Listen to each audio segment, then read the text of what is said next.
Iggy Peck Architect by Andrea Beatty, illustrated by David Roberts.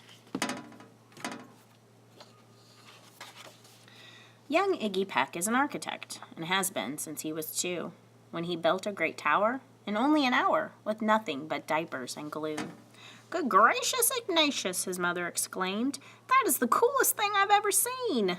But her smile faded fast as a light wind blew past, and she realized those diapers weren't clean.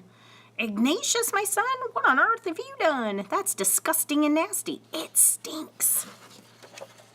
But Iggy was gone. He was out on the lawn, using dirt clogs to build a great sphinx. When Iggy was 3, his parents could see his unusual passion would stay. He built churches and chapels from peaches and apples, and temples from modeling clay. At dinner one night, to his father's delight, Iggy got a bright gleam in his eye, and out on the porch built the St. Louis Arch from pancakes and coconut pie. Dear Ig had it made until 2nd grade, when his teacher, Miss Lila Greer, on the very first day, she had this to say: "We do not talk of buildings in here. Gothic or Romanesque, I couldn't care less about buildings, ancient or new." She said in her lecture about architecture that it had no place in grade 2. That might seem severe, but she was sincere, for when she was no more than 7, she had a great fright at a dizzying height in a building so tall it scraped heaven. On an architect's tour of the 95th floor, young Lila got lost from the group. She was found 2 days later in a stuck elevator, eating cheese with a French circus troupe. After that day, it's quite safe to say she thought all building lovers were nuts. As a teacher, she taught that, above all, one ought to avoid them.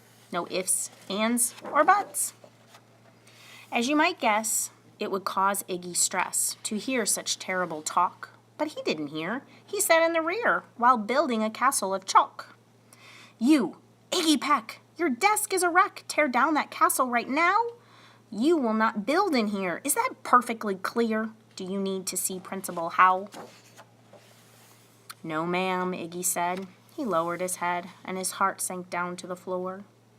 With no chance to build, his interest was killed. Now 2nd grade was a bore. After 12 long days that passed in a haze of reading, writing, and arithmetic, Miss Greer took the class to Blue River Pass for a hike and an old-fashioned picnic. They crossed an old trestle to a small island nestled in the heart of a burbling stream.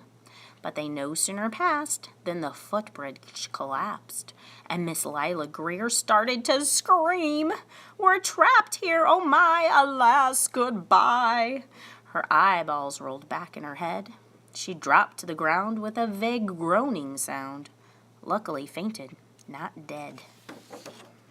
The class was amazed. They stood there quite dazed, uncertain of what they should do.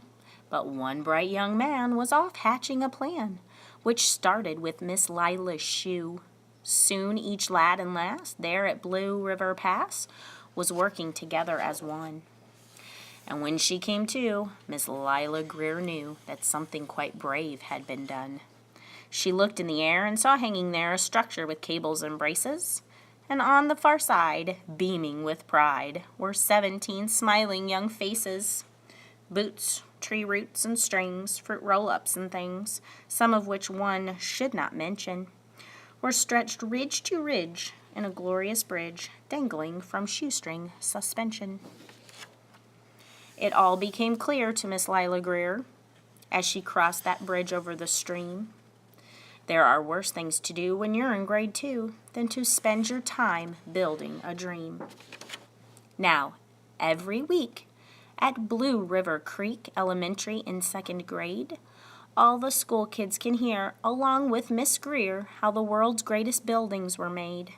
The weekly guest speaker, in t-shirts and sneakers, talks of buildings from Rome to Quebec. Of course, he's the guy who builds towers from pie, that brilliant young man, Iggy Peck.